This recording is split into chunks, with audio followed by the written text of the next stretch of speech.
আসসালামু আলাইকুম রহমতুল্লাহি ওবরকাতুহু। বন্ধুরা, আপনারা দেখছেন আমি একটি কাঁকড়া বাঁধার চেষ্টা করতেছি। আসলে আমাদের এই বাগেরহাট অঞ্চলে অনেক মাছের ঘের আছে, তো স্বাভাবিক ঘেরে খুব কমই কাঁকড়া পাওয়া যায়। তো আজকে আমার আব্বু একটি কাঁকড়া আমাদের ঘেরে পেয়েছে, তো ঘেরের থেকে নিয়ে এসে আমাকে বলতেছে কাঁকড়াটা একটু বাঁধ। তাই আমি অনেক বছর ধরে এই কাঁকড়াটা বাঁধি না, তো আমি চেষ্টা করতেছি যে কীভাবে কাঁকড়াটাকে বাঁধা যায়। তো এই জন্য ছোটো ছোটো কাজ করতেছিলাম, ওইভাবে পারতেছিলাম না। তো কাঁকড়া বাঁধতে হয় পিঠা অথবা পাতা দিয়ে। তো আসলে আমাদের বাসায় ওইটা ছিল না, তো আমি নেট দিয়ে বাঁধার চেষ্টা করতেছি, কিন্তু অনেক জটিলতা হচ্ছিল আমার। কারণ হচ্ছে কাঁকড়ার কিছু দাঁত আছে ছোট ছোট, এই দাঁতে আমার নেটগুলো বেঁধে যাচ্ছিল।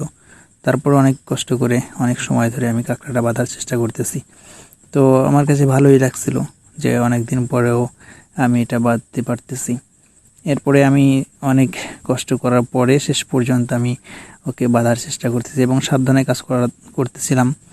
কারণ হচ্ছে একটু উল্টাপাল্টা হয়ে গেলেও কামড় দিয়ে বসবে, আর কাঁকড়ায় কামড় দিলে ও হাতের আঙ্গুল পর্যন্ত কেটে নিয়ে যেতে পারে। এই জন্য খুব কষ্ট করে সাবধানতার সহিত আমি কাজ করতেছিলাম।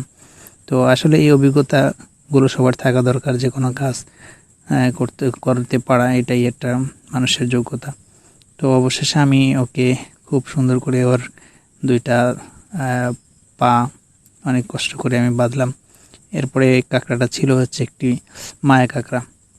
তো আসলে এটি কাঁকড়াটা বিক্রি করে দিয়েছি এবং কাঁকড়াটার দাম হয়েছিল 400 টাকা।